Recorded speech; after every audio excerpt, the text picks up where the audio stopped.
찬양합니다. 우리 주님의 은혜와 평강이 넘치기를 빕니다. 오늘 족보를 읽었습니다. 지난주에 제가 이 창세기 36장을 묵상하고 있는데 목요일 날 저희 사촌 형님으로부터 연락이 왔어요. 우편을 받을 수 있는 주소를 알려달래요. 그래서 뭘 보내셨냐 하면은 저희 가족 족보를 복사해서 보내주셨어요. 물론 저희 집에도 있는데 그거를 다시 이렇게 보기 좋게 번호를 매겨가지고 보내셨더라고요. 저는 초계정 백을 할아버지의 32대 손입니다. 성경에는 족보가 많이 나옵니다. 왜 성경에 족보가 많이 나올까요? 중요하니까. 이제 성경을 읽어가다가 사실 족보가 나오면 대충 넘어가잖아요. 또 족보가 나오네. 왜 이렇게 족보가 많이 나오느냐? 중요하기 때문에 나옵니다. 특히 창세기에 족보가 많이 나옵니다. 사실 창세기는 족보로 이어져 있습니다. 11개의 족보. 본래 이 족보의 히브리어는 톨레도시인데 화면에 좀 띄워주실래요? 톨레도. 이 의미가 나타, 세대 이런 동사에서 파생되어서 역사, 세대, 계보, 자손들의 기록이라는 의미를 지니고 있습니다. 창세기에서는 이게 내력, 계보, 족보로 번역이 되었습니다. 예전에 개역 성경하고 조금 또 개역 개정판은 좀 다르긴 하죠. 그래서 11개의 창세기에 톨레도시 나오는데 2장 4절에서는 내력이라고 번역되었고 5장 1절에서는 계보, 아담의 계보를 적은 책입니다. 또 6장 9절에 이것이 노아의 족보니라. 셈과 함과 야벳의 족보는 이러하니라. 셈의 족보, 데라의 족보, 이스마엘의 족보, 이삭의 족보, 에돔의 족보. 오늘 읽었죠? 36장. 그리고 에스의 족보는 이러하고 야곱의 족보는 이러하니라. 이렇게 되어 있습니다. 그리고 이 11개 족보 이 단위로 창세기가 구성이 되어 있습니다. 그러니까 창세기는 그야말로 족보의 책입니다. 이 창세기에서 특히 이 족보가 중요한 이유가 있어요. 왜냐하면 기원을 밝혀주기 때문입니다. 우주 만물을 만드신 하나님께서 어떻게 인류를 만드셨는가? 최초의 인간 아담에서부터 시작이 됩니다. 최초의 인간 아담, 그리고 이제 대홍수가 일어났을 때에 다 죽고 다시 세상의 역사가 시작되죠. 그때 조상은 노아.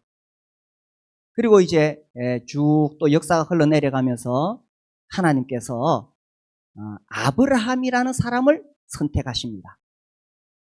그래서 이 아브라함의 자손들을 통해서 또 족보를 이루어 가시게 됩니다. 창세기에서 특히 이 족보가 중요한 이유는 기원을 밝혀주기 때문입니다. 인류의 기원이 어떻게 시작되어졌는가, 또 세상의 기원이 어떻게 시작되었는가, 믿음의 기원이 어떻게 시작되었는가. 그렇기 때문에 굉장히 중요합니다. 그리고 이것이 아주 명확하고 구체적으로 밝혀져 있어요. 다른 종교에는 이런 게 나올 수가 없습니다. 모르죠. 다른 종교는. 그래서 우리가 이 족보를 통해서 성경을 더욱 신뢰하게 됩니다. 이것은 허구의 가상에 지어낸 이야기가 아니고 역사적 사실이구나. 우리는 족보를 통해서 더욱 성경에 대한 신뢰성을 가질 수가 있다는 사실입니다. 그런데 족보가 중요한 더 큰 이유가 있어요. 그게 뭐냐 하면 이게 성경에 기록된 목적과 부합하거든요. 하나님께서는 이 성경을 통해서 우리를 어떻게 구원하실 것인가에 대해서 설명하시고 어떻게 구원하셨는가에 대해서 말씀하십니다. 그러니까 이게 이제 구속사라고 하는데, 우리를 구원하시는 하나님의 역사, 구속사라고 하는데, 이것이 족보를 통해서 아주 명확하게 드러나 있다는 사실입니다. 아담이 선악과를 따먹고 범죄했지요. 그래서 모든 인류는 하나님으로부터 완전히 단절이 되어졌습니다. 죄인인 인간은 하나님께 갈 수가 없지요. 그때 하나님께서 우리를 구원해 주시기 위해서 구원할 구원자를 보내주시겠다고 약속하셨습니다. 그 약속이 창세기 3장 15절에 누굽니까? 여자의 후손이죠. 결국 성경은 이 여자의 후손이 어떻게 이 세상에 오시는가를 설명하고 있는 거예요. 이 구약입니다. 신약은 그 여자의 후손이 오셔서 우리를 어떻게 구원하셨는가를 이야기하고 있죠. 자, 이 여자의 후손이, 우리의 구원자가 갑자기 하늘에서 뚝 떨어지는 게 아니에요. 하나님의 계획은 인간으로 오셔야 돼요. 그래서 하나님께서 아브라함이라는 사람을 선택하셨습니다. 하나님이 수많은 사람들 중에 아브라함을 선택할 수 있는 주권을 가지고 계시지요. 아브라함을 선택하셨어요. 그 아들이 이삭이고 그 아들이 야곱이고, 야곱의 12아들, 그 중에 유다를 통해서 아브라함과 그 다음에 유다의 자손 다윗의 자손으로 우리의 구원자이신 주 예수 그리스도가 오시도록 하셨습니다. 그래서 이 족보를 통해서 메시아 계보, 메시아께서 어떻게 어떤 혈통으로 오시는가를 상세히 설명하고 있다는 사실입니다. 그러니까 족보가 너무나 중요하다는 거죠. 결국 아담으로부터 시작된 이 족보, 아브라함으로 쭉 내려오는 이 족보에서 결국은 주인공이 누구냐? 우리의 구원자시죠. 그리고 성경 자체도 바로 우리의 구원자 예수 그리스도를 증언하기 위해서 기록된 책입니다. 이 과정 속에서 족보가 너무나 중요하다는 거예요. 아담으로부터 아브라함, 유다 지파, 다윗의 자손으로 오시는 이 족보가. 그래서 성경의 주제가 뭐냐? 성경이 무엇을 드러내고자 하느냐? 요한복음 5장 39절 말씀. 너희가 성경에서 영생을 얻는 줄 생각하고 성경을 연구하거니와 이 성경이 곧 누구에 대해? 이 내가 누굽니까? 예수님. 예수님에 대하여 증언하는 것이니라. 이 두꺼운 성경 66권, 이 책은 결국 무엇을 이야기하고 싶으냐 하면 어떤 사상을 말하려고 하는 게 아닙니다. 어떤 기독교 철학을 말하려고 하는 게 아닙니다. 착하게 살아라, 바르게 살아라, 어떤 윤리 도덕을 말하려고 하는 게 아닙니다. 이게 중요한 거예요. 성경은 무엇을 말하려고 하느냐? 예수 그리스도를 증언하려고 하는 책입니다. 그래서 제가 자주 이야기하잖아요. 진리는 사상이나 철학이 아니다. 진리는 뭐라고요? 인격이시다. 인격 누구요? 예수 그리스도. 그래서 이 구약에서 신약에 이르기까지 이 두꺼운 성경책이 말하고자 하는 초점은 딱 하나로 드러납니다. 성경이 하나님의 말씀이라는 것을 어떻게 설명할 수 있느냐? 증명은 할 수 없어요. 인간의 머리로 하나님을 증명하고 하나님의 책을 증명한다면 그것은 사람보다 낮은 수준이 되잖아요. 증명할 수 없어요. 그러나 우리가 설명할 수는 있는데, 이 성경이 하나님 말씀이라는 것을 설명할 때 여러 가지를 말합니다. 성경에 나타난 과학적인 사실, 창조에 대한 것들, 예언의 성취, 많은 것을 이야기합니다. 그 중에서 성경이 하나님의 말씀이라는 것을 아주 명확하게 보여주는 한 가지 증거가 있어요. 그게 뭐냐? 내적 통일성이라고 말합니다. 저는 옛날에는 아이고, 뭐, 그렇게 당연한 거 아닌가, 이렇게 생각했는데, 성경을 읽고 공부하면서, 야, 이것이야말로 성경이 사람이 지어낸 책이 아니고, 하나님의 말씀임이 분명하다. 내적 통일성. 창세기부터 요한계시록까지 약 1600년 동안 40여 명의 사람들이 기록했습니다. 그러니까 40명이 한 자리 모여서 의논해서 쓴 게 아니고 1600년에 걸쳐서 자기가 하나님으로부터 받은 계시를 기록했어요. 그러면 이 내용이 이 40명이 자기 마음대로 쓰면 내용이 다 흩어질 거 아니에요? 아니에요. 이 내용이 딱 한 가지 주제로 집약이 됩니다. 누구라고요? 예수 그리스도. 이게 내적 통일성이라는 겁니다. 그래서 겸손하게 성경을 공부해 보면 이것이 하나님의 책이라는 것을 알 수밖에 없고요.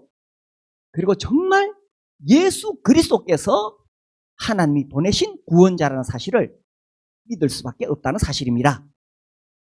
그래서 자, 아무튼 성경의 족보가 왜 중요하냐 하면 가장 중요한 사실은 우리의 구원자이신 예수 그리스도를 설명하는데, 이것을 보여주는데 이 족보가 너무너무 중요한 역할을 하고 있다는 사실입니다. 아멘이 되십니까? 네. 자, 이제 우리가 창세기 36장을 읽으려고 살펴보려고 합니다. 사실 이 메시아 계보, 우리를 구원하시는 이 족보에서 아브라함, 이삭, 야곱으로 흘러가기 때문에 에서는 제외가 됩니다. 그런데 왜 이렇게 에서의 족보를 자세하게 기록했을까? 이 창세기 36장 가지고 제가 어떻게 설교할 수 있겠어요? 그리고 이제 창세기를 우리가 1장부터 해왔는데 제가 가능하면 전장을 다 읽었습니다. 24장은 너무 길어서 좀 중간에 잘랐지만 가능하면 다 읽었습니다. 제 마음에 이런 의도가 있어요. 이번에 창세기를 좀 자세히 같이 읽어보자. 그리고 하나님의 말씀 빼지 말고 함께 읽어보자. 이런 의도가 있었습니다. 하나님의 말씀을 존중하는 뭔가를 좀 해보자는 뜻에서 전장을 다 읽었어요. 근데 오늘은 읽다가 말았죠. 사람 이름이 자꾸 나오니까 혀가 꼬이기 시작해. 네. 사실 에서의 족보는 메시아 계보에서 제외됩니다. 그런데 왜 이렇게 상세하게 36장 길고 길게 기록했을까? 저도 고민이 되었습니다. 이게 36장 설교를 해야 되는데 주님 뭘 이야기하죠? 왜 이렇게 하셨죠? 그러나 주님이 성경을 기록하실 때에 이렇게 자세하게 기록하신 이유가 있지 않겠어요? 그래서 묵상해보니 바로 그 이유예요. 메시아 계보에서 제외됐는데 왜 이렇게 자세히 썼느냐? 바로 그 이유예요. 에스의 족보는 메시아 계보에서 제외됐다는 사실을 알려주시려고 기록했다는 사실입니다.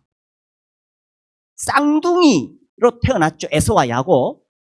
그리고 에서가 더 형이죠. 그럼에도 불구하고 에서는 제외되었다는 사실을 확실하게 알려주시려고 기록하셨다는 것입니다. 자, 이제 봅시다. 1절을 보시면 에서 곧 에돔의 족보는 이러하니라. 에서가 가나안 여인 중 헷 족속 엘론의 딸 아다와 히위 족속 시브온의 딸인 아나의 딸 오홀리바마를 자기 아내로 맞이하고 또 이스마엘의 딸 느바요스의 누이 바스맛을 맞이하였습니다. 여기서도 에서에게 문제가 보여집니다. 아브라함, 이삭, 야곱에 이르기까지 하나님은 정말 그 하나님을 경외하는 사람들을 통해서 이 혈통을 이어가기를 원하셨습니다. 그런데 에서는 가나안 땅에 여인을 데려와서 아내로 삼은 거죠. 그래서 이것이 그 부모에게 근심이 되었다는 사실입니다. 창세기 26장 34절과 35절을 봅시다. 에스가 40세에 헷족 속 브에리의 딸 유딕과 헷족 속 엘론의 딸 바스맛을 아내로 맞이하였더니 35절 뭐라고 되어 있습니까? 그들이 이삭과 리브가의 마음에 근심이 되었더라. 이 부모의 마음에 근심이 되었더라. 이삭과 리브가는 알았습니다. 그 부모는 가나안 땅의 여인을 아내로 맞이해서는 안 된다는 사실을 알았습니다. 왜?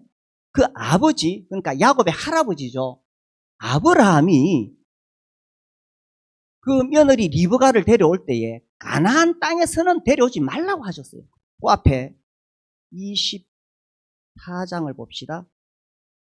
24장 3절. 내가 너에게 하늘의 하나님 땅의 하나님이신 여호와를 가리켜 맹세하게 하노니 너는 내가 거주하는 이 지방 가나안 족속의 딸 중에서 내 아들을 위하여 아내를 택하지 말고 가나안 땅에서 며느리를 데려오지 마라. 내 고향 내 족속에게로 가서 내 아들 이삭을 위하여 아내를 택하라. 그래서 아브라함의 늙은 종은 아브라함의 고향에 가서 리브가를 데려온 거예요. 그런데 그 자녀인 에서는 가나안 땅에서 자기 아내를 삼았다는 것입니다. 이 한 집안에서 며느리를 맞아들이는 것은 너무나 중요하죠. 특별히 성경을 읽어보면 자녀에게 믿음이 전수되는 것은 어머니의 역할이 너무나 중요합니다. 그래서 디모데후서 1장 5절에 그 말씀이 나오잖아요. 우리 같이 읽어볼까요? 시작. 이는 내 속에 거짓이 없는 믿음이 있음을 생각합니다. 이 믿음은 먼저 네 외조모 로이스와 네 어머니 유니게 속에 있더니 네 속에도 있는 줄을 확신한다. 이 디모데가 누구를 통해서 믿음을 가지게 되었어요? 어머니를 통해서. 그 어머니는 또 누구를 통해 가지게 되었어요? 그의 어머니를 통해서. 물론 가장인 아버지의 역할도 중요하죠. 뭐 말할 수 없이 중요합니다만은 특별히 어린 자녀는 어머니를 통해서 이게 신앙이 전수되는 거예요. 그 미국의 대표적인 복음주의 목사님이신 존 파이퍼 목사님. 그러니까 결국 이제 신학계 논쟁은 제가 늘 이야기하잖아요. 이 성경을 하나님의 말씀으로 믿느냐 안 믿느냐 이게 이슈입니다. 어떤 기자가 물었습니다. 목사님, 성경이 하나님의 말씀이라는 것을 어떻게 믿게 되었습니까? 하니까 그 목사님 대답이래요. 우리 엄마가 그랬어요. 이 기자는 뭔가 심오한 신학적인 이유가 나올 줄 알았는데 아주 단순하게 대답합니다. 우리 엄마가 그랬어요. 엄마의 신앙이 어린 자녀에게 자연스럽게 스며들게 된다는 거예요. 유대인과 이방인이 결혼하는 경우에 자녀가 태어나겠죠. 그럼 그 자녀는 유대인이 되겠어요? 이방인이 되겠어요?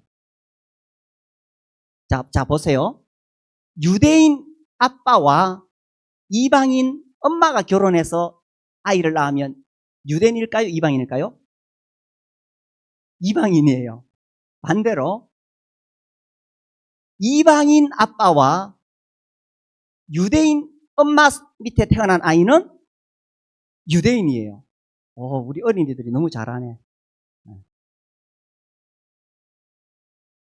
전에 제가 이제 여기 관심이 있었는데 아주 오래전 한 10년, 20년 전에 신문에 어떤 기사가 나왔는데 이게 모계를 통해서만 전해지는 미토콘드리아의 세포 배울 때 생물 시간에 미토콘드리아 나오잖아요. 그게 모계를 통해서만 전해지는 뭐가 있다. 뭐 그 기사를 본 적이 있어요. 그런데 그게 중요한 게 아니고 이 탈무드에서는 이 신앙이 어머니의 영향이 더 중요하다는 거예요. 물론 이제 유대의 역사 가운데 막 전쟁이 일어나고 하다 보니까 아이가 태어났는데 이 아이의 아버지가 누군지 잘 몰라. 유대인인지 이방인인지. 그러나 어머니 유대인으로부터 태어난 것은 확실하다면 그는 유대인으로 받아줬어요. 근데 그것보다 중요한 것은 신명기 7장 4절을 근거로 해서 유대인 어머니 밑에 태어나면 유대인으로 인정해 줬다는 거예요. 이것은 그들의 신앙과 전통, 문화가 누구를 통해서 전해지느냐? 어머니를 통해서 전해진다는 사실입니다. 이처럼 어머니의 영향이 너무나 중요하다는 거예요. 그런데 안타깝게도 에서는 그 아버지가, 그 할아버지가 그렇게 우려했던 가나안 땅의 여인을 아내로 맞이했다는 사실입니다. 여기서도 에서의 자격이 미달된다는 것을 알 수가 있죠. 그는 결국 이 메시아 계보에서 제외될 수밖에 없습니다. 자, 이제 에서와 야곱이 아버지 이삭의 축복을 받으려고 서로 경쟁했잖아요. 그러다가 결국 누가 받았어요? 야곱이 받았어요. 그러면 에서는 아버지의 그 축복을 못 받았기 때문에 세상에서 그냥 망했느냐? 별 볼 일 없이 살았느냐? 아니에요. 자, 우리 36장 봅시다. 6절과 7절을 같이 읽어봅시다. 6절 시작. 에서가 자기 아내들과 자기 자녀들과 자기 집의 모든 사람과 자기의 가축과 자기의 모든 짐승과 자기가 가나안 땅에서 모은 모든 재물을 이끌고 그의 동생 야곱을 떠나 다른 곳으로 갔으니 두 사람의 소유가 풍부하여 함께 거주할 수 없음이러라. 그들이 거주하는 땅이 그들의 가축으로 말미암아 그들을 용납할 수 없었더라. 자, 에서도 엄청나게 많은 소떼, 양떼, 낙타, 약떼, 가축들을 데리고 있었습니다. 거부예요, 거부. 고대 시대에 재벌이 되었다는 사실입니다. 에서도 세상적으로는 많은 복을 받았습니다. 물질적으로는 엄청난 소유를 가지게 되었습니다. 그렇죠? 예수 안 믿어도요, 얼마든지 세상에서 부자 될 수 있습니다. 우리나라의 대표적인 삼성, 현대, LG, 두산, 기독교하고 다 거리가 멀어요. 그렇지만 우리나라에서 재벌들이잖아요. 하나님께서 그냥 물질의 복을 주시는 경우가 있어요. 예수를 믿든 안 믿든. 그러니까 물질적인 복을 받았다고 해서 아, 예수를 잘 믿었구나, 이렇게 판단할 수 있는 문제는 아니라는 사실입니다. 물질적인 복을 받았다는 것은 참 감사한 일이죠. 그러나 이 물질적인 복으로 인해서 하나님을 믿는데 오히려 방해가 될 수도 있습니다. 막 전도하려고 애를 쓰는데 이분이 너무 갑부라, 재물이 많아. 이 사람은 종교를 바꾸면 망할까 싶어가지고 교회를 못 나오는 거예요.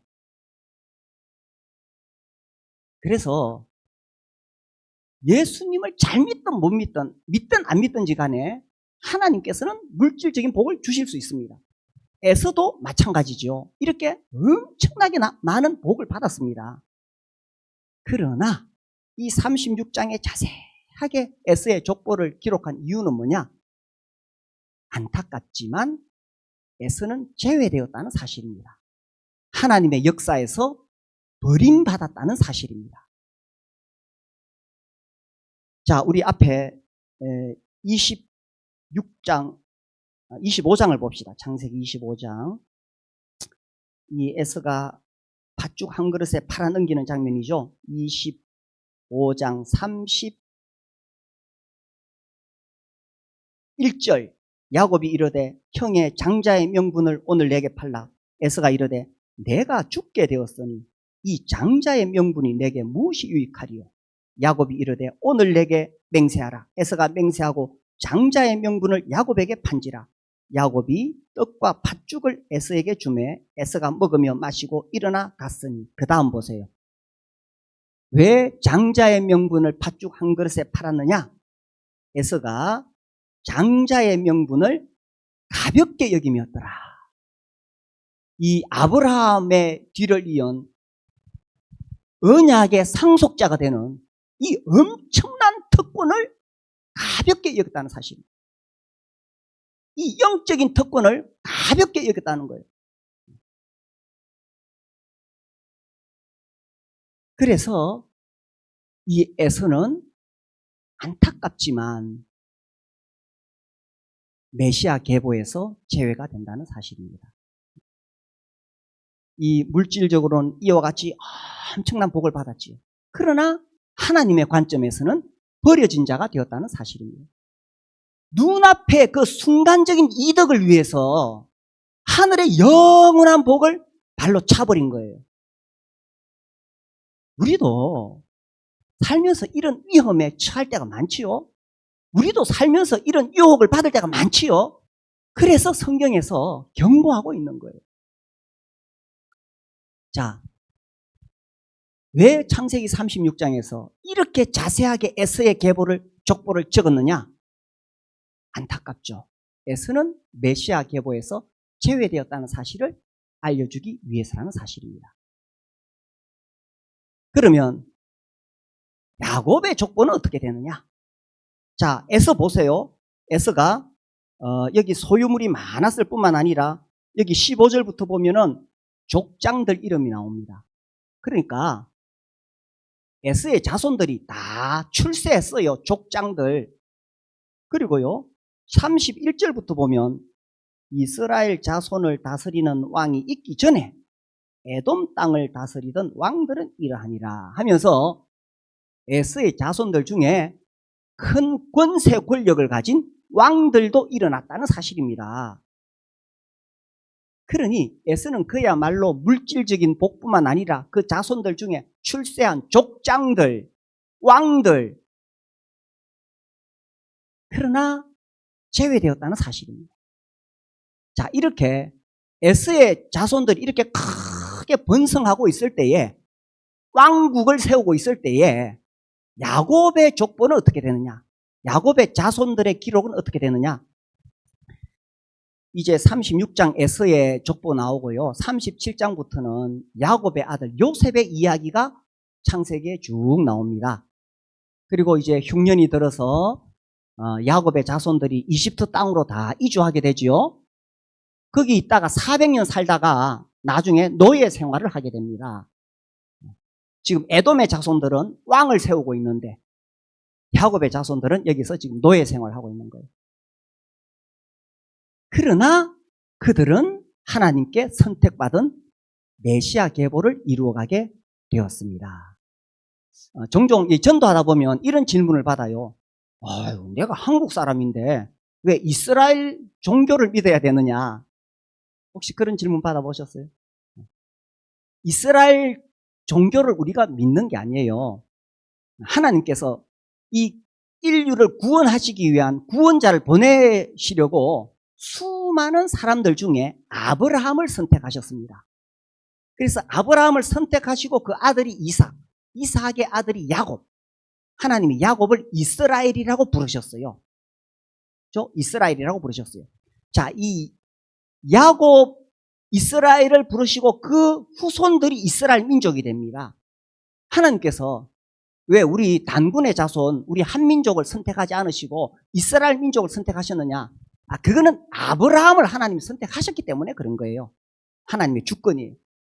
그래서 이 이스라엘 민족을 통해서 하나님이 무엇을 하시느냐? 여러 가지 이유가 있는데 아주 대표적인 것을 이야기하자면 하나님은 이스라엘 민족을 하나님의 증인으로 삼고자 하셨어요.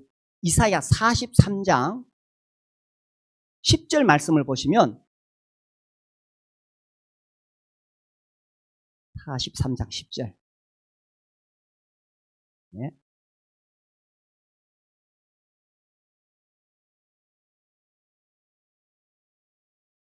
아, 13장 10절 찾으신 분 같이 읽어봅시다. 시작.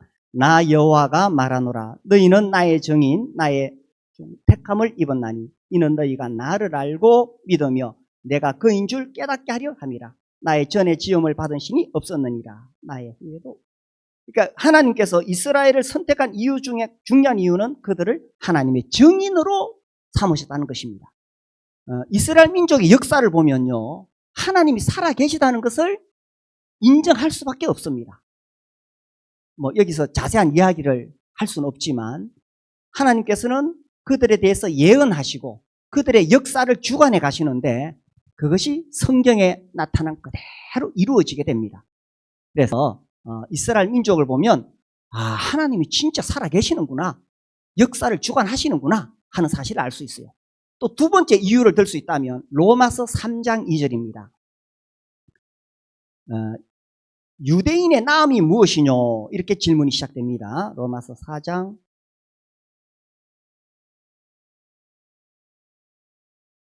1절에 보시면 3장입니다. 3장 1절. 그런즉 유대인의 나음이 무엇이며 할례 유익이 무엇이냐? 2절. 범사에 많으니 우선은 그들이 하나님의 말씀을 맡았음이니라. 이 이스라엘 민족이 했던 아주 중요한 역할이 있는데 그것은 성경을 기록하고 보존하는 것이었습니다. 하나님 말씀. 자, 이 대표적으로 두 가지만 제가 찾았습니다. 하나님은 야곱의 자손, 야곱의 족보를 통해서 무엇을 하셨느냐? 하나님께서 살아계시고 역사를 주관하신다는 것을 보여주시고 성경을 기록하게 하시고 그리고 이 배경하에서 결국 누구를 보내셨어요? 우리의 구원자 주 예수 그리스도를 보내셨다는 사실입니다. 그러니까 야곱의 자손들을 통해서 하나님께서 얼마나 놀라운 일을 이루셨냐 하는 거예요.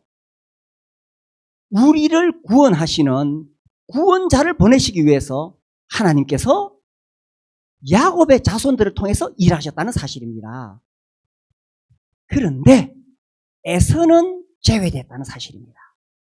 이게 안타까운 거예요. 쌍둥이로 태어났잖아요. 더군다나 에서는 야곱의 형이었습니다. 그리고 에서도 야곱 못지않게 엄청난 물질적인 복을 받았습니다. 그러나 에서는 제외되었다는 거예요. 그는 하나님의 관점에서 버려진 자라는 것입니다. 에서가 변명을 합니다. 하나님, 그때 내가 너무 배가 고팠어요. 그러나 성경은 에서에게 책임을 묻습니다. 히브리서 12장 또 볼까요? 히브리서 12장 16절과 17절 같이 읽어. 시작. 음행하는 자와 혹 한 그릇 음식을 위하여 장자의 명분을 판 에서와 같이 망령된 자가 없도록 살피라. 너희가 아는 바와 같이 그가 그 후에 축복을 이어받으려고 눈물을 흘리며 구하되 버림바가 되어 회개할 기회를 얻지 못하였느니라. 참 안타까운 일이죠. 하나님, 내가 그때 너무 배가 고파 죽을 지경이었어요. 성경은 분명하게 에서에게 책임을 묻고 있습니다. 네가 망령되게 행했다. 이 망령되다는 뜻이 하나님을 무시했다라는 뜻입니다. 하나님을 무시했다. 눈앞의 이득을 위해서 하나님 말씀을 무시했다는 것입니다. 그로 인해서 에서는 이 놀라운 특권을 다 잃어버릴 수밖에 없었다는 것이죠. 우리가 다시 한번 생각해 보면 에서와 야곱이 아버지 이삭의 축복을 받으려고 얼마나 경쟁했어요. 야곱은 목숨 걸고 아버지 축복을 받으려고 그랬습니다. 형 에서가 야곱 죽이려고 그러잖아요. 이건 목숨을 걸어야 됐어요. 혹 잘못하면, 들키면 축복은 고사하고 저주를 받을까 두려워했습니다. 그만큼 야곱이 아버지의 축복을 받는 그 장면은 정말 그런 장면이었습니다. 그럼에도 불구하고 야곱은 어떻게 해서든지 아버지의 축복을 받고 싶었는 거예요. 그러나 에서는 장자의 명분을 가볍게 여겼죠. 그래서 아버지의 축복을 받았는데 그 결과가 뭐냐? 결과가 땅에서 많은 거 소유하게 되고 족장되고 왕되고 출세하는 거였느냐? 그것은 아니었다는 사실입니다. 그럼 뭐냐? 바로 언약의 상속자가 되는 것. 인류를 구원하시는데 그 하나님의 구속사에 쓰임 받는 것, 이것이 아버지의 축복이었다는 거예요. 물론 야곱도 정말 치열하게 살았습니다. 낮에는 더위와 밤에는 추위를 무릅쓰고 눈 붙일 겨를도 없이 열심히 일했습니다. 우리가 영적인 것이 중요하니까 뭐 세상에서는 대충 살아도 안 됩니까? 아니에요. 야곱도 치열하게 살았어요. 그러나 더 중요한 것은 영적인 축복, 영적인 특권이었다는 것입니다. 자, 이제 정리해 봅시다. 우리는 사실 다 자기의 족보를 써내려가고 있습니다. 나는 어떤 족보를 써내려가고 있느냐 하는 것입니다. 에서처럼 이 땅에서 출세하고 성공하는 그런 족보를 써내려가고 있느냐. 야곱 정말 문제가 많지요. 울퉁불퉁 모가 난 사람입니다. 정말 부족한 사람이에요. 그러나 야곱은 어떻게 해서든지 하나님 붙잡고 그의 인생을 살려고 발버둥을 쳤습니다. 그가 여러 가지 많은 문제가 있고 흠이 있을지라도 정말 하나님 붙잡고 살아가려고 했습니다. 그리고 결국 그는 메시아 계보에서 인류 구원 역사에서 하나님께 쓰임받은 사람이 되었다는 거죠. 어떤 족보를 써내려가고 계십니까? 우리 부모된 사람들의 가장 큰 기도 제목이 있죠. 저도 이거 늘 기도합니다. 우리 자녀들이 믿음의 가정을 이룰 수 있도록. 그러면 나는 성공했다고 생각합니다. 우리 자녀들이 믿음의 가정을 세울 수 있도록. 여기 우리 어린이들, 청소년들, 오늘 세대 통합예배, 우리 어린이들, 청소년들, 여러분들이 잘 자라서 믿음의 가정을 이루게 되면 여러분의 부모님은 믿음의 족보를 써내려갈 수가 있는 거예요. 그렇게 할래요? 그래서 정말 이 유혹이 많고 또 시련이 많은 시대에 우리 자녀들에게 이 믿음이 잘 물려지고 우리가 믿음의 족보를 써내려가는 그런 형제 자매님들 되시게 되기를 바랍니다. 기도하겠습니다. 나의 남은 삶과 우리의 자녀들을 위해서 기도하겠습니다. 주님, 믿음의 족보를 써내려가게 해주십시오. 우리 기도하겠습니다. 에서처럼 세상에서 성공하는 족보 자꾸 그런 거 부러워하지 마시고 인류대학 가고 물론 공부 잘해서 인류대학 가야 되고요. 대기업 들어가야 돼요. 그러나 그것보다 더 중요한 것은 믿음의 족보를 써내려가는 것입니다. 우리 자녀들을 위해서 우리 간절히 기도하겠습니다. 우리 청년들은 특별히 믿음의 가정을 이룰 수 있게 해달라고 하나님 앞에 기도하시기 바랍니다. 주님, 정말 믿음의 가정을 세우고 우리 청년들 결혼해서 믿음의 자녀들 키울 수 있도록 해달라고 이 시간 주님 앞에 간절히 기도하기 바랍니다. 우리 어린이 청소년들, 우리 부모님의 신앙을 잘 이어받아서 우리가 믿음의 가정 세울 수 있게 해달라고 우리 청소년들 기도하시기 바랍니다. 우리 이 시간 주님 앞에 간절히 기도하겠습니다.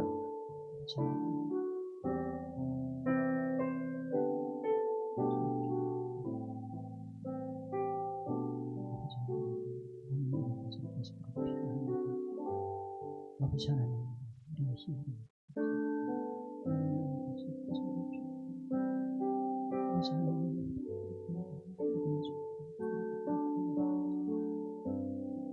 우리 각 가정, 우리 자녀들이 열심히 잘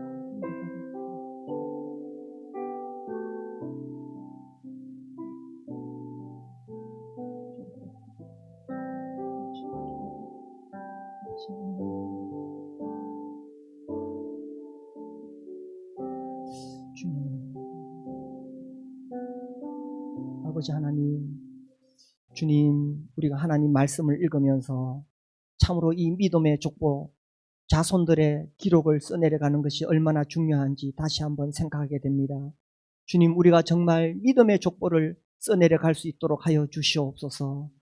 참 우리 자녀들이 수많은 유혹과 또 시련 속에 자라가게 됩니다. 우리의 힘으로 어떻게 할 수 없습니다. 우린 너무 연약합니다.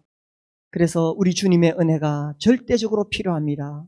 아버지 하나님, 우리 가정에 은혜를 베풀어 주시옵소서.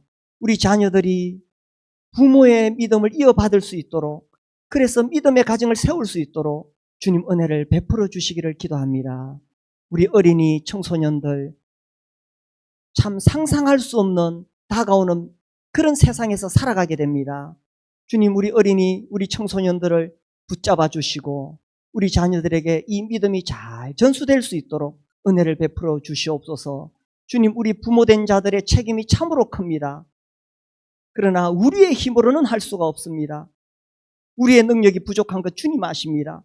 아버지 하나님, 우리에게 은혜를 베풀어 주시옵소서. 주님, 우리 교회가 믿음의 족보를 써내려가는 그런 교회가 되게 하여 주시옵소서. 아버지 하나님, 유럽의 16세기, 17세기, 18세기, 19세기 그 쟁쟁했던 교회들이 문을 닫고 있습니다.